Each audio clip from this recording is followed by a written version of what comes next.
Mesdames, Messieurs, bonjour. Bienvenue à chacun et à tous dans votre matinale Nopiden, l'émission qui vous donne le tonus, l'émission au cours de laquelle la bonne ambiance est bien présente et surtout des informations croustillantes. Et ce matin, nous vous faisons une promesse, c'est de vous donner le sourire. Précieuse Aquarano, bonjour. Bonjour Alain Sochoumen, bonjour amis téléspectateurs.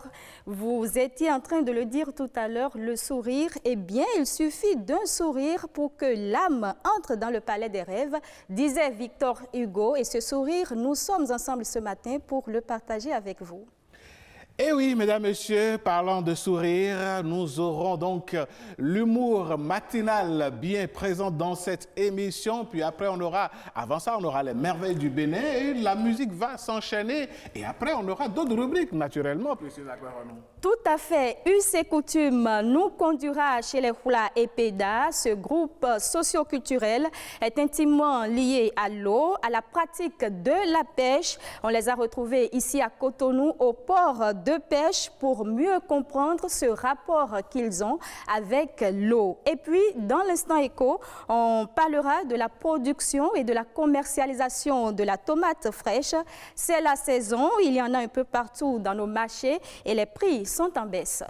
Mesdames, Messieurs, tout de suite, voici les merveilles du Bénin.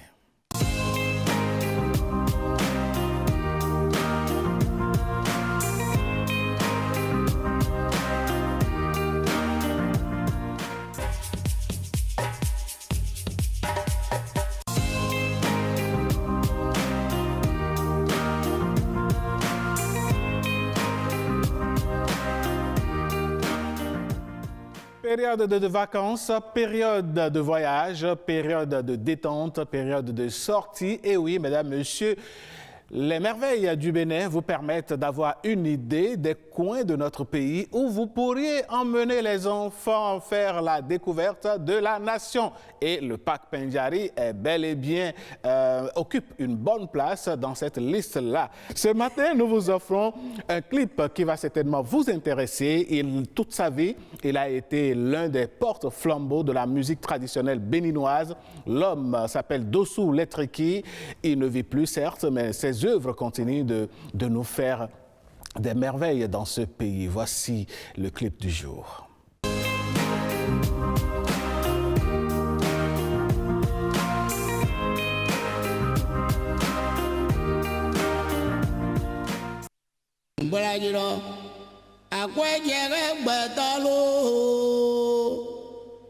Nyagunondo akwaje badalo o mauni na nyeruri no gangwega o akwaje badalo akwano na digo beta mi mama le beta sumo akwazo digo beta do yawe letri nyagunondo akwaje badalo akwajaga batalo o mauni na nyeruri no gangwega akwajaga batalo akwano na kido beta mi mama le beta sumo akwazo digo beta do yawe ndo akwajaga batalo o mauni na nyeruri no gangwega bo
L'homme s'appelle Dossou Letriki. On va retrouver le clip du jour vers la fin de cette émission également, mesdames, messieurs.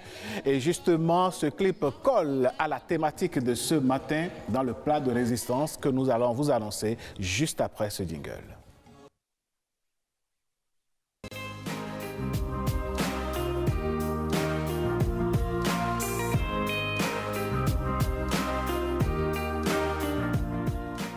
Dans quelques jours, le Bénin va célébrer encore une fois sa fête nationale. 60 ans après l'indépendance, certaines questions se posent, au nombre desquelles l'identité culturelle en général et l'identité vestimentaire du Béninois en particulier. Et c'est de cela que nous allons parler ce matin, mesdames, messieurs. Quand on prend le Béninois, qu'est-ce qui le caractérise au plan vestimentaire? Ça va être le plat de résistance précieuse à Kwekhonon, avec nos invités déjà sur le plateau. Justement, nous sommes ce matin avec Eric Wanou, styliste. Vous êtes à ma gauche et puis en face de vous, il y a Rapi Goudou, il est gestionnaire du patrimoine culturel. Chers invités, merci d'avoir accepté notre invitation. Bonjour. Bonjour. Alors, monsieur Wanou, vous qui nous rendez beaux, vous qui nous rendez, ou bien qui les rendez belles également, pour parler des dames, qu'est-ce qui, de votre pratique, de votre expérience, de votre observation, est-ce que le Béninois a une identité vestimentaire?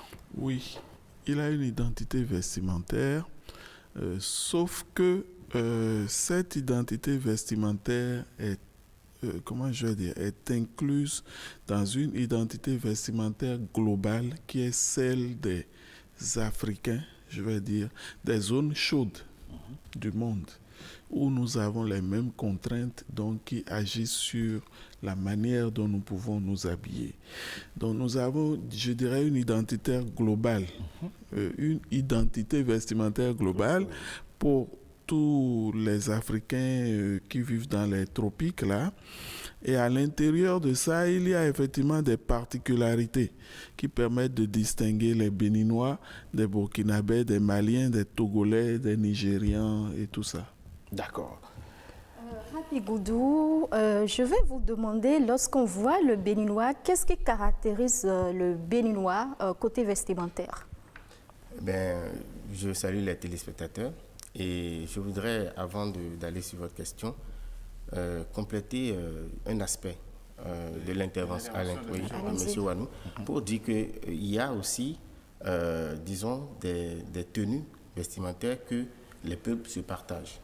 Parce que c'est le blanc qui est venu tracer des frontières. Mais les peuples étaient en commun, avaient des éléments du patrimoine culturel qu'ils partageaient ensemble. Par exemple, quand nous voyons le peuple Yoruba, le peuple Yoruba est sur plusieurs territoires. Au Nigeria, au Bénin, au Togo, on en a, et au Niger. Et quand vous les voyez s'habiller, vous les reconnaissez facilement en tant que Yoruba, mais il peut dire je viens du Nigeria, et l'autre peut dire non, moi je suis béninois d'Adiaché, je suis Robonto, ou bien voilà, donc ou bien je suis du plateau. Bon, donc il y a cet aspect. Quand vous voyez par exemple les Burkinabés, ce qui les particularise, le faso d'Anfani, vous allez voir que le tissu tissé est transformé dans toutes les modernités, etc. Donc quand vous les voyez, tout de suite on sait que ça c'est un Burkinabé qui s'habille. Le Béninois, je ne vais pas vous décevoir, mais je trouve que le Béninois est entre tout. Comme il a dit, c'est dit dans la globalité. Non, je viens. Okay. Le Béninois, quand il s'habille, on dit, ah oui, s'il est Béninois, mais il est Béninois, s'il est Yoruba, il va s'habiller, vous allez le reconnaître, ou un Fonfone peut s'habiller comme un Yoruba. D'accord? Oui, c'est le partage de la culture, finalement. C'est le partage. Et nous avons, par contre, je ne dis pas que nous n'avons pas notre spécificité vestimentaire. Nous en avons. Mais le Béninois le consomme très moins. C'est ces dernières années, cette décennie, qu'on sent qu'il y a une évolution. Il y a une évolution. Et au plan politique, je pense qu'il y a ce manque. Par exemple, quand je prends le peuple sénégalais, malien, burkinabé surtout, vous voyez même leurs autorités, ils s'habillent de façon locale, c'est-à-dire ils consomment local. Et chez nous, ce n'est pas encore ça. Mais justement, il y a une question qui me taraude l'esprit. Les gens se contentent peut-être parfois de vendredi. On dit oui, vendredi, on va se mettre On va en venir, Happy Goudou. Je reviens à M. Wanou. Il y a une question qu'il faut qu'on clarifie.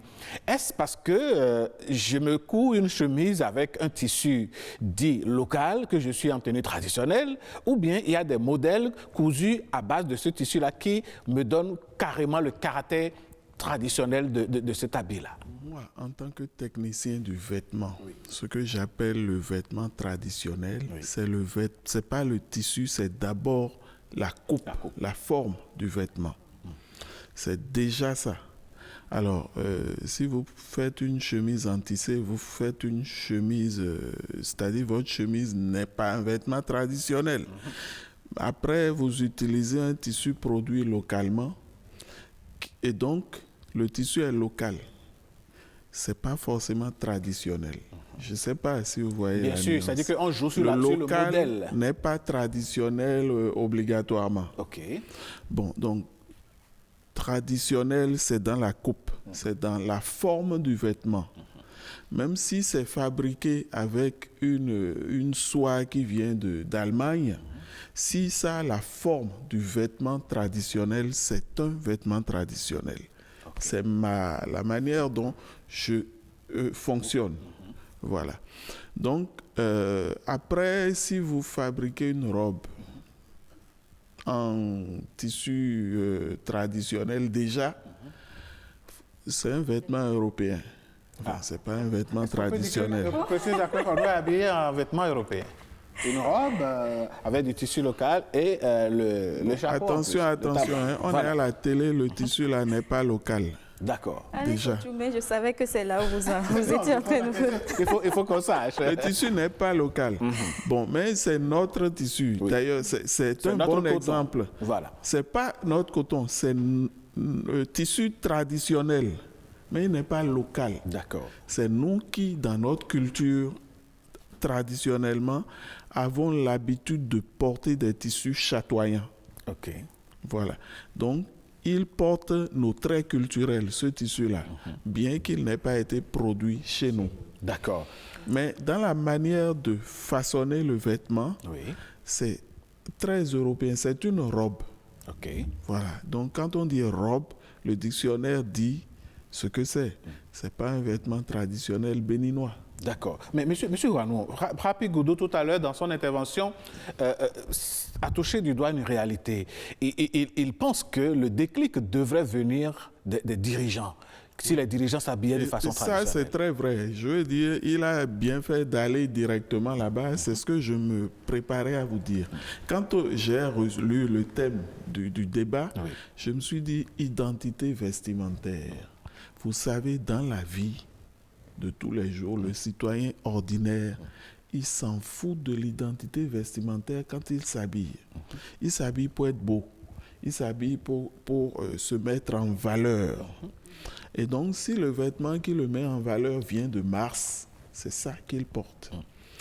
L'identité vestimentaire devrait être le problème des dirigeants, de ceux qui nous dirigent, ceux qui ont une parcelle du pouvoir républicain. Ça devrait être leur problème parce que, en fait, nous disons ces mots-là sans savoir ce qui est derrière. Quand on dit identité vestimentaire, il y a de l'argent qui est derrière. C'est-à-dire que si on arrive à promouvoir une identité vestimentaire locale qui est suffisamment adoptée, on va réorienter d'énormes sommes d'argent qui partent à l'extérieur pour faire revenir du tissu ou des vêtements vers des commerçants ou des fabricants qui sont sur le territoire, qui sont dans notre économie. Vous voyez ce que je veux dire. Et donc, c'est eux, c'est les dirigeants, les membres du gouvernement, l'Assemblée nationale, les chefs de ceci et de cela, qui devraient se préoccuper de ça. Et dans les faits, ce n'est pas le cas. Et c'est au point où le citoyen lambda est plus en avance que ces dirigeants-là sur l'identité vestimentaire, parce qu'après, on appelle ça identité, c'est identité. C'est-à-dire que quand tu vois ce qui te ressemble, Oui. tu sais, Tu es ton fier. instinct te dit que ça te ressemble. Et c'est naturel d'aller vers ce qui est de chez nous. Moi, je regarde autour de moi les gens, les vrais Béninois, pas Qui sont ceux que les vous appelez Akowé, vrais? quoi. OK. Pas les gens de d'accord. Cotonou qui sont dans les bureaux climatisés. Là. Oui. Ils vont très vite vers Bomba, en tissu, en toile imprimée et tout ça, mais c'est automatique. C'est comme s'ils guettent la première occasion de faire ça. C'est ça qui fait que tous les agors, les tissus de agors, de Disons, enterrement, quand on parle d'agora, chers téléspectateurs, c'est les réjouissances, Voilà. les différentes cérémonies. Tous les qu'on tissus organise. qu'on choisit pour Oui. une occasion ou une autre ont beaucoup de succès parce que les gens ont envie de porter du vêtement traditionnel et guettent les occasions. D'accord. Alors, Habib Goudou, on va poursuivre ce débat. Quand on prend par exemple le plateau d'Abomey ou un peu partout dans le sud du Bénin, on sait que les populations, nos ancêtres, avaient l'habitude de se mettre dans le mono. On parle de Davol Abomey. À Abomey, on met le ganli. Est-ce qu'il y a une possibilité de se remettre dans tout ça? Alors, et c'est justement... C'est mon travail. et Ah, c'est- d'accord. Habib Goudou, d'accord, et puis on va revenir à vous. C'est justement l'aspect traditionnel dont nous parlons. On dit tenue traditionnelle, tissu traditionnel. Le tissu traditionnel, c'est-à-dire, c'est pas industrialisé. Donc, vous allez voir, jusqu'à aujourd'hui, dans le musée d'Abomey à Romain, vous voyez des gens qui continuent de tisser. Vous allez dans la famille, puisque c'est venu sous le roi Gonglo. Vous allez à Bekonkwegbo, dans le palais d'Agonglo, c'est là où on voit encore les tisserands. Donc, les Adonos sont les pionniers. Les maîtres. Voilà, de cela. Et vous allez les voir. Donc, quand on s'habille, disons, dans ces tissus traditionnels, que M. Wanou parlait de fabrication locale, là, et il ajoute la coupe qui vient donner la tenue traditionnelle. Donc, on prend ça et on se fait un ganli ou un davolabomé. Vous êtes en tenue traditionnelle. Mais ça fait la richesse du Bénin quand on va sur le marché de la diversité culturelle. OK. Lorsque vous partez en France, je donne, puisque c'est Un exemple comme ça. un exemple comme ça, vous partez en France et que vous êtes habillé tel que vous êtes, parmi ce monde qui est soit en cravate, soit en t-shirt ou en body, etc., c'est vous qu'on voit d'abord. C'est ce que vous avez, c'est votre identité vestimentaire que vous apportez dans ce monde de globalisation. Et on vous spécifie tout de suite. Et le Béninois, par exemple, a l'habitude de se faire des bombas. C'est-à-dire que quand vous allez dans un pays et vous voyez quelqu'un en bomba, vous savez que celui-là, s'il n'est pas béninois, il doit être Il doit pas être très loin il du ne doit Bénin. pas être loin. Il n'est pas loin. C'est-à-dire Oui. que c'est le bomba là, tout le monde sait que, s'il n'est pas béninois, il doit être togolais ou bien il doit être quand même. Donc, en fait, nous avons cette identité. Mais nous ne portons pas cela disons, nous ne faisons pas de cela un objet de rayonnement pour créer l'attractivité vers notre pays. Moi, je vous donne un exemple. Oui. J'étais pour la première fois en Chine. Ma première fois d'aller en Chine, c'était en 2012. Et après une bourse que j'ai gagnée en tant que meilleur reporter du festival, Rapid Film Festival, l'ambassade de Chine ici.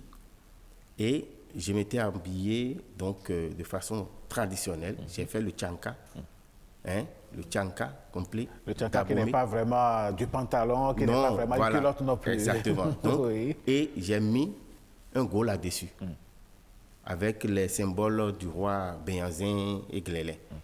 Et donc, un monsieur m'a approché, il dit que c'est très beau, qu'il veut prendre photo avec moi. Il a pris photo avec moi, et etc. Et après, il demande mon adresse. Je lui ai donné, on a commencé par échanger. Il est venu au Bénin. La première année, il était venu seul.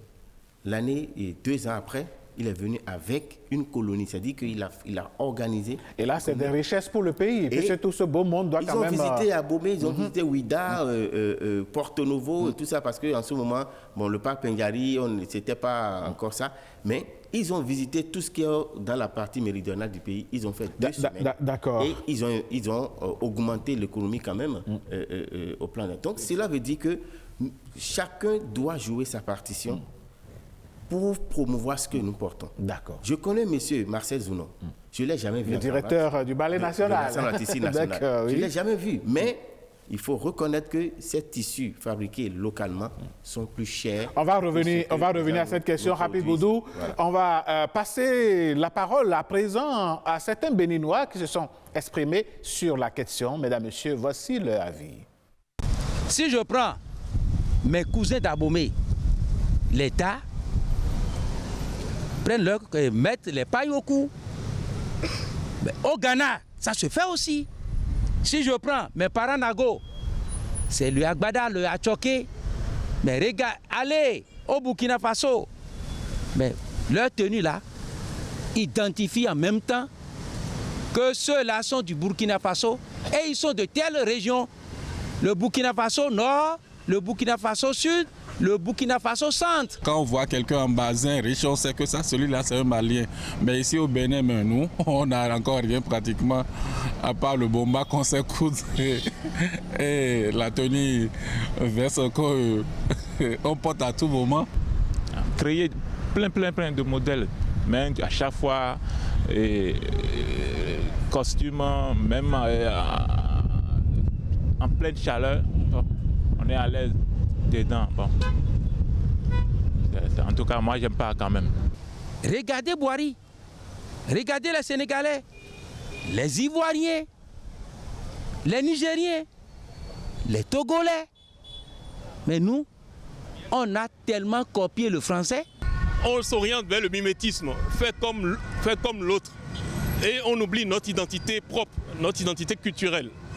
Hein, qui peut nous, disons, nous valoriser, disons, par rapport aux autres peuples, aux autres nations.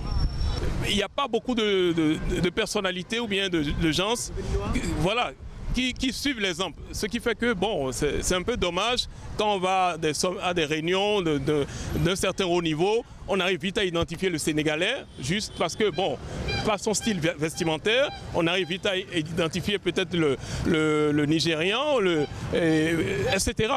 Eh bien voilà, l'avis de quelques Béninois. Je pense que cela vous inspire un commentaire, M. Ouanou. Oui, absolument. En fait, il y a un problème.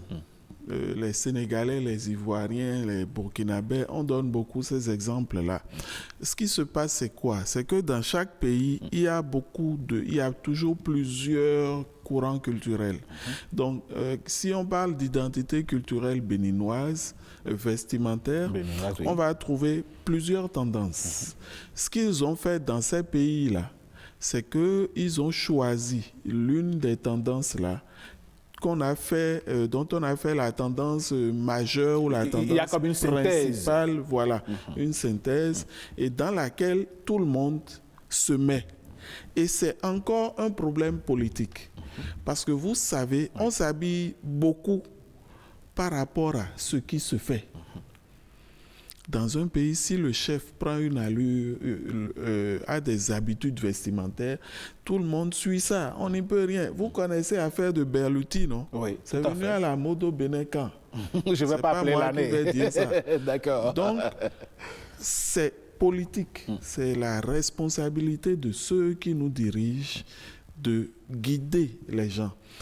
Les gens parlent comme s'il n'existait pas une identité vestimentaire béninoise. Elle existe.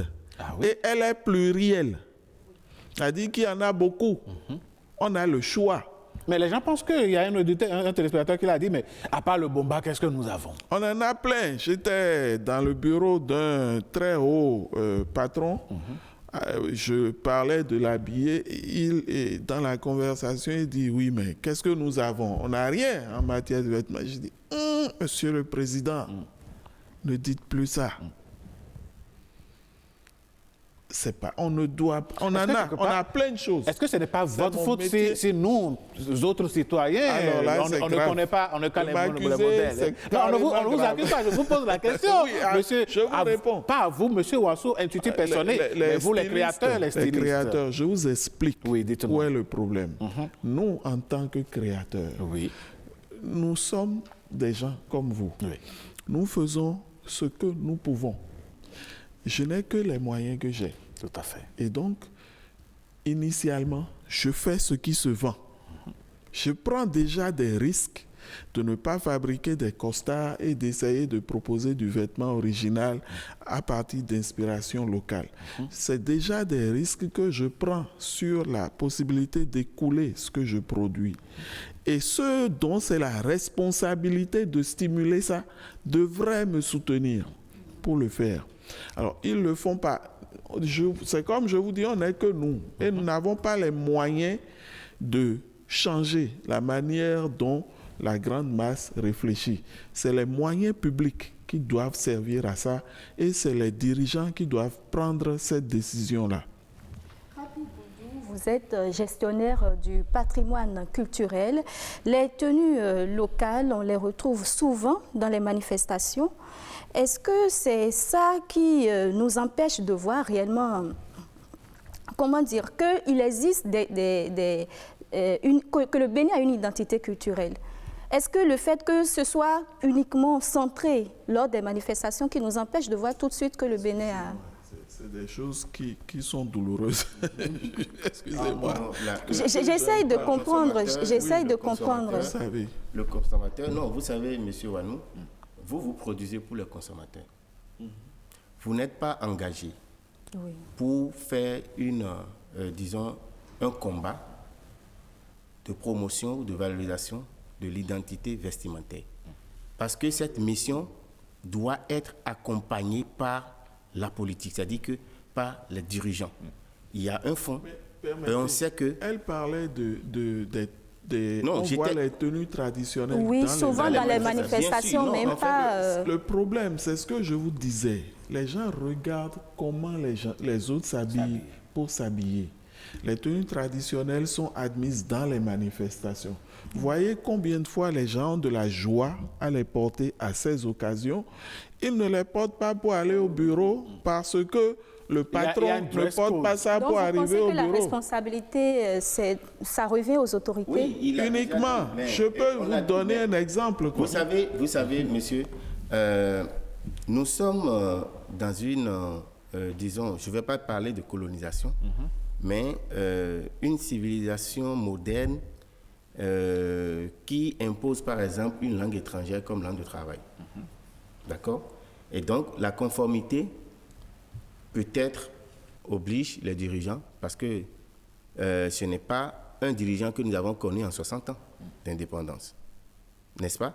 Et que sur toute la ligne, ils ont imprimé... Ça a été une adoption d'avoir une tenue de travail qui est conforme à la tenue que portait celui le colon, donc celui qui a apporté. Donc, ça, c'est quelque chose qu'on va corriger normalement. Si nous voulons réellement insuffler une dynamique pour la valorisation de ce que nous portons. Parce que je pense que c'était en 2010 que le ministre Galil Soglo, j'étais témoin, a imposé que les vendredis, que ses collaborateurs puissent s'habiller en tenue traditionnelle. Et plus récemment, quand notre ancien confrère Charles Toko était maire de Parakou, il a dit tous les lundis, tout le monde se met en tenue locale. Mais voilà, oui. Ça veut dire que... Mais après lui, ça va plus continuer. Nous pouvons le faire. Nous pouvons le faire. Et on a vu le président Soglo dans ce pays. C'était lors de la conférence où, quand il était Premier ministre, qui portait rarement la tenue veste. Costume, cravate. Mais quand il est devenu président, vous le voyez souvent en 3 pièces. Toujours en 3 pièces. Avec son gobi. Oui, mais il y a un problème que je vous l'ai dit. Quoi. Oui, et pendant ce temps, beaucoup ont commencé effectivement par confectionner ce modèle-là. Bon, je dis que ça peut se corriger sur le long terme avec justement la dynamique que donnera D'accord. Ça peut se corriger. Une minute. Monsieur Wanou, le citoyen lambda se dit, mais avec la chaleur dans notre pays, dans notre zone, vous l'avez dit quand on a commencé ce débat, est-ce que le canevas, par exemple, pour ne donner que cet exemple, tissé de cette façon-là, ne va pas provoquer de la chaleur? Le canevas tient moins chaud que toutes les matières industrielles que vous portez, parce que déjà, c'est tissé à la main. Donc, c'est technique, hein. Déjà, c'est du coton, donc ça ne peut pas donner de la chaleur. En plus, c'est tissé à la main et donc c'est moins fermé. C'est des tissus qui sont beaucoup plus aérés que les autres. Donc, il ne peut pas donner de la chaleur. Bon, et puis, personne ne se pose ce genre de questions. La vraie question, je vous promets, quand on doit s'habiller, c'est qu'on ne veut pas détonner là où on va. Et qui donne le ton? C'est le patron, c'est le directeur, c'est le ministre, c'est le député qui préside aux affaires. Donc, si lui, il donne un ton traditionnel, tout le monde ira là-dedans. Et avec beaucoup plus d'aisance que tous les efforts qu'on doit faire pour trouver des costumes, pour faire des jonglages, aller se retrouver avec des costards trop courts, trop ceci, trop cela, et que les gens doivent se priver de nourriture pour se procurer ça. Justement, mais parlant du coût, Happy Goudou l'avait abordé, les vêtements locaux ne coûtent pas moins cher non plus. Qu'est-ce qui se passe? Est-ce que c'est possible, dans ces conditions, d'intéresser le consommateur? Quand vous parlez de prix, parlez de qualité. Le rapport qualité-prix est meilleur sur le vêtement local. C'est plus cher parce que c'est plus qualité, parce que c'est de la tradition et que traditionnellement, on a toujours pris l'habitude de faire les choses en haut de gamme. Parce qu'à l'origine, on faisait pour le roi. Donc, c'est du haut de gamme. Si on veut industrialiser, si les patrons impulsent le mouvement, ça va tout de suite se décliner. Parce qu'il suffit de savoir que le boss a porté ça. Et on veut voulant lui ressembler, on va faire la copie moins chère, moins chère, moins chère, moins chère. Il y en aura pour toutes les bourses. Ça, là, n'est pas un problème. L'autre chose est de savoir que si ça a été tissé à la main, quel que soit le prix auquel vous l'achetez, l'argent ira dans la poche d'un parent. L'argent ira dans la poche d'un autre Béninois. Et on se voit, non, on se connaît. Qui s'est enrichi en faisant ça? Donc, ce n'est pas de la surenchère. Vous comprenez? C'est la qualité de ce qui est vendu qui fait que les prix sont comme ça. D'accord. Moi, je voudrais réagir pour dire qu'effectivement, les tissus, nos pagnes tissées, durent longtemps. Moi, mon père est décédé, ça fait 28 ans, mais j'ai toujours ces pailles tissées qu'il avait, parce que lui faisait le lavement. On est né en Côte d'Ivoire. Et ces pailles ont toujours gardé leur fraîcheur, leur authenticité. C'est-à-dire, il n'y a pas, si ça n'a pas d'éteint, c'est là, intact. Et moi, ce qui me choque, personne ne se plaint que certaines chemises coûtent 50 000 francs. La chemise, on achète ça en porte avec plaisir. On achète que certains costumes coûtent 250 000, 300 000. Ouais, et ça, c'est avec joie. Personne ne parle du prix de ça. Mais quand on va porter un costume traditionnel, royal, c'est un costume royal. À ce moment, c'est cher. Monsieur Wado, on va revenir à vous tout à l'heure. Happy Goudou, vous permettez que je vous pose cette question. Comment peut-on arriver au Bénin à faire cette synthèse de tenues qui va nous rassembler et nous ressembler dans notre majorité de Béninois? Ah oui, cela doit concourir à faire converger les bonnes volontés, la volonté politique, la volonté des créateurs et la volonté des consommateurs. Parce que nous savons que la moindre des choses, c'est le bomba. Concours, et déjà, c'est à moindre prix. Déjà, avec 2 000, 3 000, il y a quand vous rendez dans les départements, les gens, ils vont même coudre le bomba à 2 000 francs. Moi, je connais un couturier dans le département du Zou qui le fait. Et donc, avec 3 mètres de tissu, vous avez déjà un bomba complet. Pour quelqu'un de taille moyenne comme moi. On sait que le Béninois aime déjà le bomba, mais à part le bomba, comme le disait le téléspectateur. Le bomba peut se faire avec toutes les sortes de tissus. Tissu traditionnel ou tissu wax qui est africain, qui est pour la consommation. Qui est fabriqué pour les Africains. Oui, c'est africain parce que c'est les Africains qui le portent, qui l'adoptent. On a connu les Nana Benz, on a connu tout dans ce pays. Et donc, je pense qu'on peut aller justement, tout au moins dire le bomba, le modèle bomba peut être adopté par tout le monde parce que pratiquement tout le monde porte ça. Vous allez chez les personnalités, quand ils sont à la maison, souvent ils sont en bomba. Souvent, ils sont en bomba. Maintenant... La seule chose qui manque, c'est qu'ils portent à la maison, non? Et ça, c'est prouvé.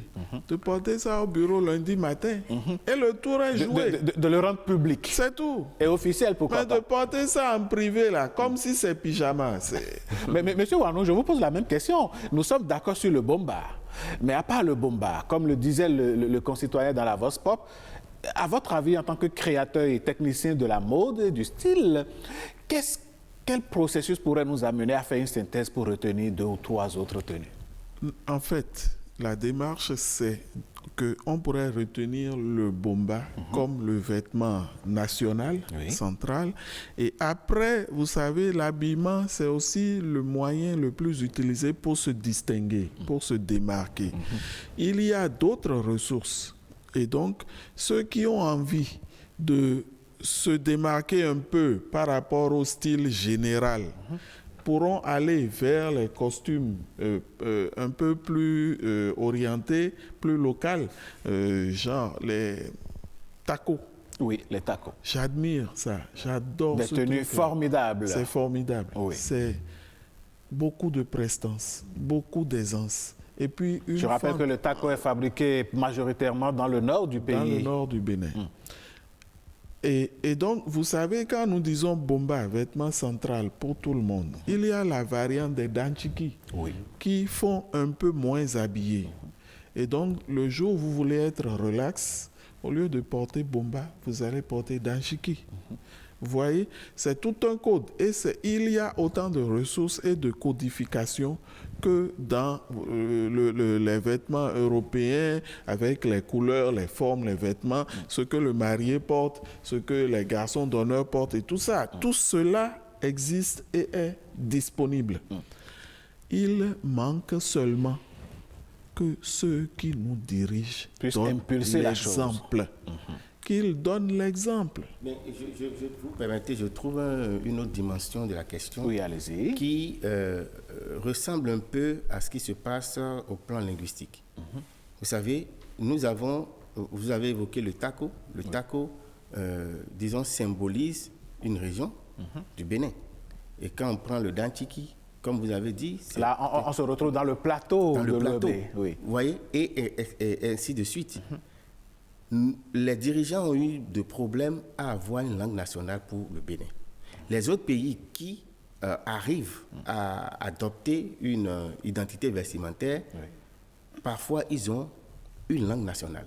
Quand vous allez au Sénégal, ça veut dire que la langue nationale est en amont. C'est le Wolof, exactement. Ça veut dire que nous n'avons pas, puisque le Bénin est un pays laïque, nous n'avons pas réussi encore à essayer donc de laisser peut-être un tronc commun à tout le monde. On essaie de laisser la liberté. Il y a des groupes majoritaires. Oui, mais il y a des groupes majoritaires au Bénin. Il y a des groupes majoritaires. Oui, mais on va pas faire ce débat. Le Bénin faisant justement plus de preuves de démocratie, de liberté, n'a pas certainement voulu aller sur le terrain. Non mais Happy Doudou, si bien que c'est un peu sensible, c'est pour ça que je disais au début que le Béninois a dans la globalité. Oui, mais en réalité, c'est un peu pluriel. Moi, je suis du sud du Bénin, je suis d'Abomey, mais vous me voyez, je m'habille en taco, je m'habille en tenue Yoruba. Et voilà, donc vous voyez, c'est pas forcément, on est libre de le faire, mais c'est déjà que nous puissions consommer tout au moins ce qui ressemble à notre identité, que ce soit du Nord, que je sois du Sud ou pas, ou le Nordiste s'habille en tout Sud. Il faut que le Béninois puisse s'habiller au moins en Béninois. D'accord. Éric Wanou avait commencé déjà à proposer quelques pistes de solutions. Il a parlé de la responsabilité des autorités. Vous, en tant que gestionnaire du patrimoine culturel, que faut-il faire d'autre aujourd'hui pour booster je veux dire. On dit un langage technique en gestion du patrimoine culturel pour dire que la sauvegarde se fait par les communautés. Quand on parle de sauvegarde, si le créateur crée et qu'on met sous boisseau, on n'aura jamais de sauvegarde. La sauvegarde ne se fait pas, c'est-à-dire quand on crée, il faut valoriser. Et qui parle de sauvegarde parle aussi de la promotion. De la pérennisation de la chose. Exactement. Il faut pratiquer pour que les générations prennent et qu'on transmette la technique, etc., de génération en génération. Donc, la première responsabilité, c'est la communauté. Les dirigeants politiques ne font partie de la communauté. Et donc, je dis que si le peuple veut, par exemple, véritablement que cela se corrige, le peuple prend et, mais est-ce que le peuple peut prendre, justement, le peuple peut prendre, parce que quand on a tendance à dire... Une minute. Mais M. Ouanou, est-ce que le peuple peut prendre quand vous recevez... Au gouvernement. Non, attendez une minute. Monsieur Ouanou, quand moi...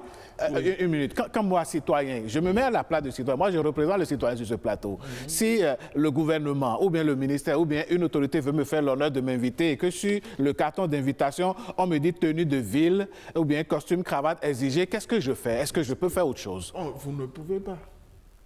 Vous ne pouvez pas. Je vous raconte une anecdote. Allez-y. Je reçois parfois des ambassadeurs. Donc, c'est des gens gradés, c'est des fonctionnaires très gradés, ça, qui parfois sont en ville, dans leur course, ils sont à ma boutique. Puis, ils reçoivent un coup de fil et un patron les appelle. Non, mais vous savez que... Donc, ils se lèvent, il faut qu'ils trouvent un costume et une cravate quelque part, quoi. C'est-à-dire, son premier mouvement, c'est d'appeler là où il va trouver un costume et une cravate à enfiler pour rejoindre le patron qu'il a invité, appelé. C'est pour vous dire que l'impulsion vient d'en haut, la contrainte vient d'en haut. Si au lieu d'aller chercher cravate, costume, on allait chercher une tenue traditionnelle? Ben, ça fonctionnerait tout simplement. Et une fois, j'ai dit à l'un d'eux, mais comment vous subissez ça? Regardez Laurent Gbagbo. Il porte pas costume, cravate, tout ça. Il m'a dit, ouais, Laurent Gbagbo n'a pas de patron. Il est le patron plutôt. C'est lui-même le patron. C'est ça. Moi, j'ai un patron qui m'impose. Je ne peux pas me présenter devant lui. Dans certaines tenues, il va me gronder. C'est lui qui note mon travail. C'est risqué. Donc, je dis, ça dépend beaucoup des patrons. Ce que nous faisons déjà sans qu'ils aient bougé le petit doigt est énorme, c'est immense. C'est parce que nous sommes un peuple qui est très attaché à notre culture que malgré que nos chefs d'État rivalisent de costards et de cravates et de modèles de... On verra bien comment ils vont s'habiller à la prochaine fête de l'indépendance. On attend de voir. Ce que je dis, c'est moi qui ai évoqué cet aspect au début. Allez-y. Et je dis qu'il faut nuancer. Il ne faut pas penser que c'est le patron ou les dirigeants politiques seuls qui sont responsables de ce qui se passe. Parce que j'ai dit, vous produisez pour les consommateurs. C'est ce que le consommateur veut que vous produisez. Parce que si vous mettez dans un engagement de dire j'impose un style, vous allez le faire peut-être à perte parce que justement, entre griffes, vous dites que les patrons imposent autre modèle. Vous voyez? Donc, je dis que l'agent permanent de l'État qui va au bureau, j'ai jamais vu une note de service dire qu'il faut porter cravate, costard du lundi au vendredi. J'ai jamais vu ça encore. Donc c'est parce qu'on voit le patron faire qu'on veut faire.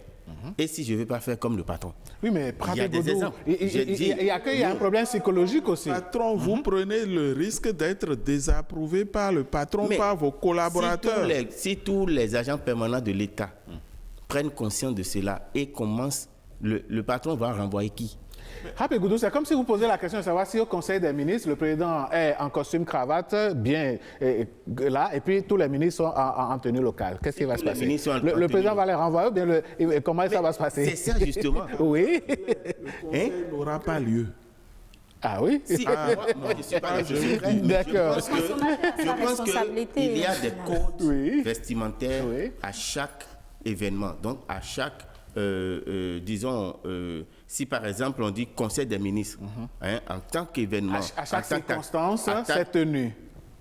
Le chef de l'État peut dire, je veux voir tout le monde en costume, cravate, de telle couleur. Ça, c'est son code. Parce que lui... Mais nous parlons du chef de l'État, allons-y, M. Rapé-Goudou. On a vu le président Talon, par exemple, pour donner son exemple encore, porter des tenues blanches, c'est le local. Je vais vous dire... Pourquoi tout le monde n'a pas suivi? Non, il n'y a même pas que ça. Vous vous rappelez que quand le chef de l'État a porté l'ancien modèle des 4 poches avec ceinture... Oui, mais pour combien de temps? Le jour où il sort, quand une fois il sort en public, que ce n'est pas costume cravate. S'il est sorti samedi, lundi, j'aurai 3, 4, 5 commandes. De cette tenue. On m'envoie sa photo. Parfois, sur des sorties privées, c'est-à-dire des trucs dont les images n'ont pas été publiées.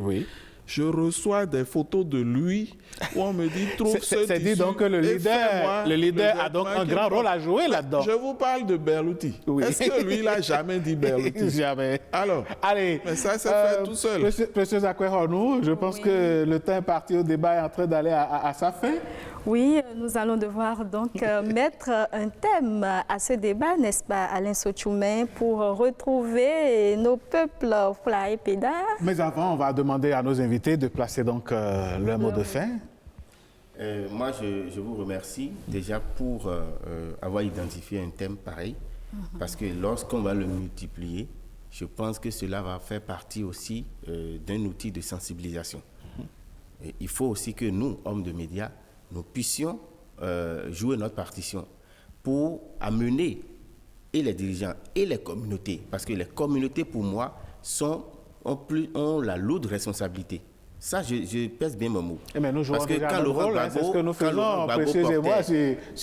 Gbagbo portait la tenue qu'on appelle Gbagbo aujourd'hui, le chemise avec un tissu Gbagbo. Le tissu, c'est la Côte d'Ivoire qui fabrique ce tissu, et lui, il ne s'est pas empêché donc de le porter à toute la populaire, etc. Tout le monde a commencé par le faire. Si le peuple aussi n'a pas pris, cela n'ira pas loin. D'accord. Donc ça veut dire que le peuple est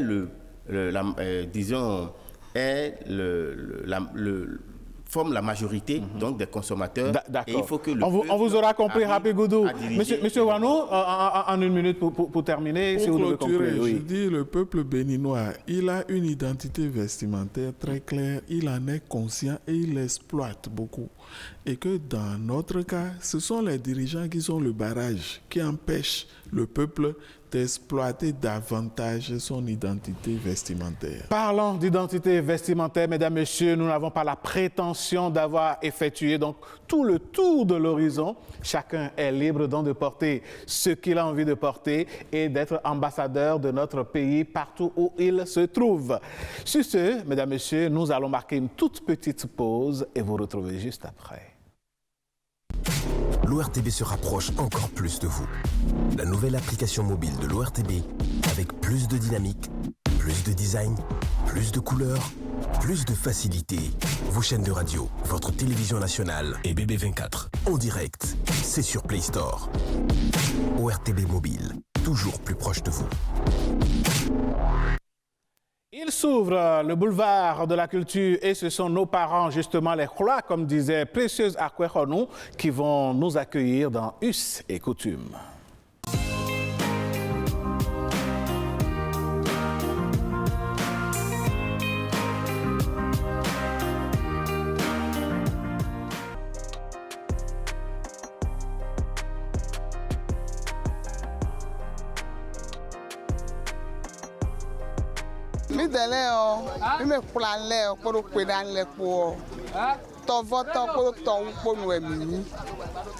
Nous, les Khla et Peda, sommes pour la plupart des pêcheurs. Nos grands-parents ont vécu près de la mer. C'est là que nous sommes nés.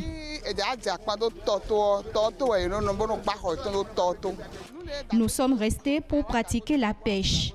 Les hommes vont à la mer pour pêcher et nous, les femmes, nous achetons les poissons pour les revendre.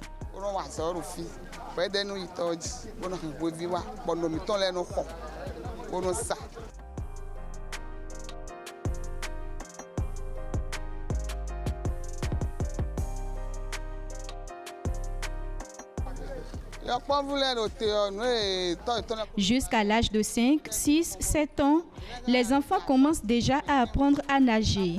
Dès qu'ils ont l'âge de 25, 30 ans, ils vont en mer pour chercher du poisson.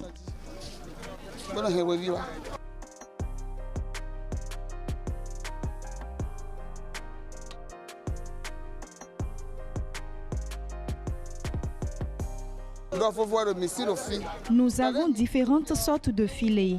Il y en a plus d'une dizaine. À l'exemple du wacha. Le wacha, c'est pour les gros poissons. Un autre s'appelle tonga. Tonga, c'est pour les poissons bar, dorades, cap rouge. Un autre s'appelle tchekli.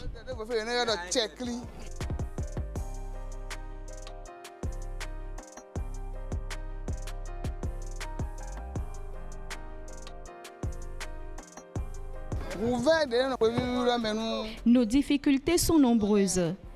Parfois, nos hommes sont attaqués en mer.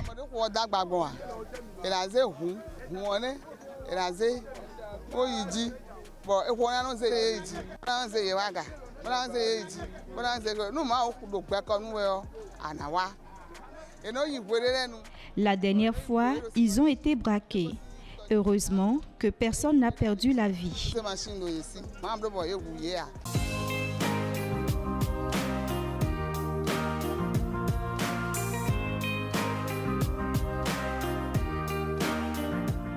Et oui, nos parents, les Khoula, nous parlaient donc de la pêche par ce peuple-là. Comment est-ce que ça se fait? Chaque compartiment de la société a donc sa responsabilité et son rôle à jouer. Et parlant de gros poissons pêchés par les Khoula, si vous avez de la bonne tomate fraîche juste à côté, ça fera une très bonne affaire. Et c'est justement de ça que Précieuse va nous parler juste après ceci dans Instant Éco.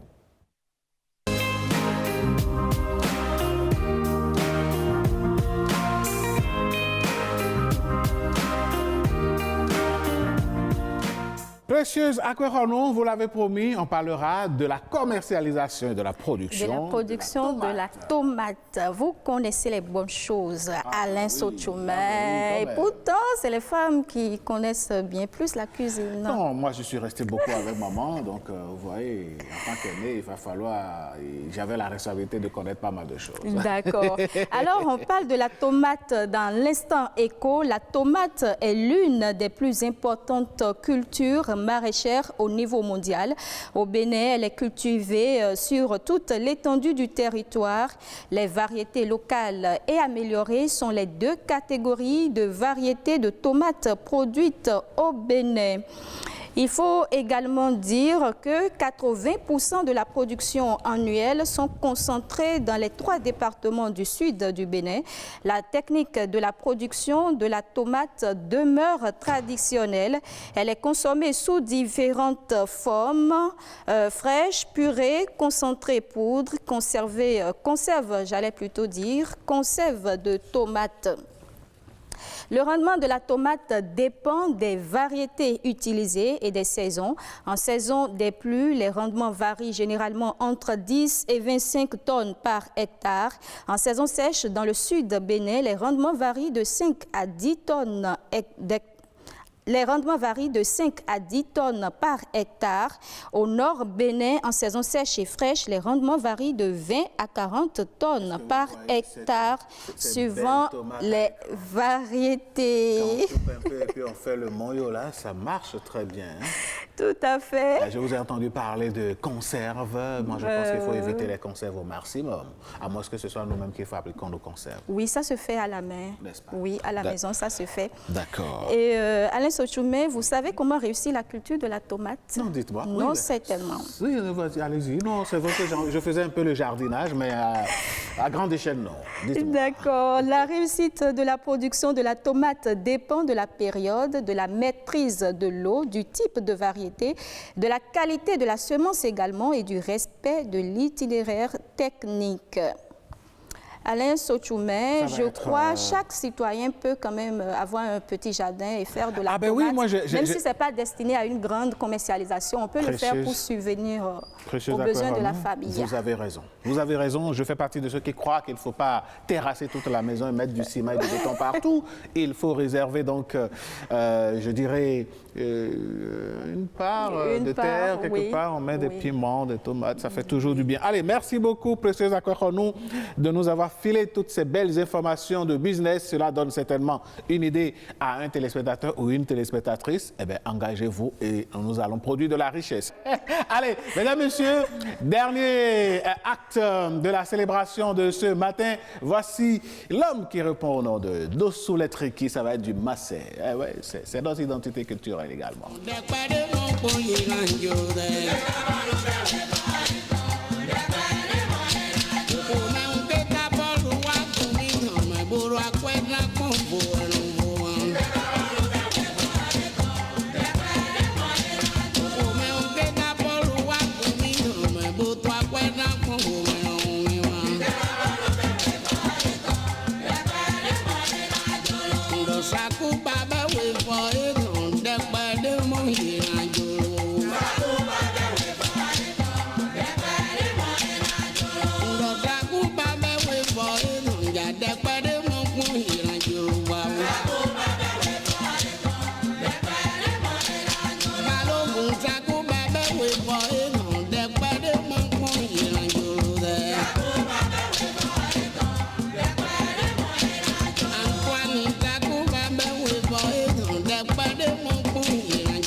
La fin de cette célébration. Merci d'avoir été des nôtres ce matin. Nous espérons avoir apporté un petit peu de chaleur dans vos domiciles, partout où vous nous avez suivis.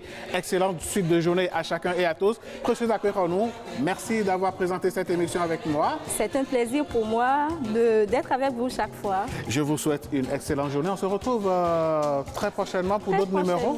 Oui. Allez. Dans pas très longtemps. Dans pas très longtemps. Allez, messieurs, madame, bonne journée à vous et au revoir.